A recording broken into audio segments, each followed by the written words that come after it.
Good morning team. आजचा आपला thought आहे, प्रत्येक लढाई तुमच्या वेळेसाठी पात्र नसते. काही विजयाची किंमत पराभवापेक्षाही जास्त असते. सांगा तात्पर्य की एक गरुड असतो.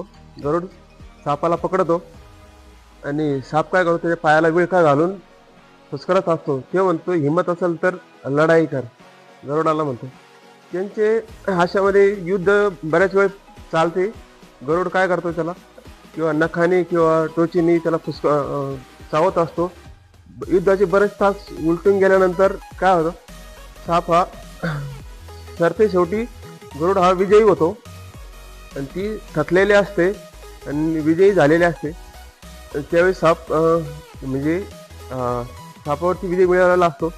सरते शेवटी काय होतं, ती ज्यावेळेस वरती बघते त्यावेळेस आजूबाजूला तिचे घरटे गायब असते. तिचे अंडे वगैरे हे म्हणजे सगळे इतर पक्ष्यांनी चोरलेले असतात किंवा फोडलेले असतात.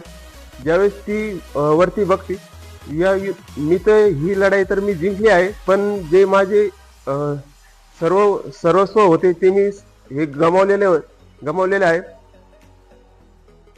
कावळा त्याच वेळेस कावळा काय म्हणतो, जे युद्ध म्हणजे हे एक विचलित करण्याचे संकट आहे.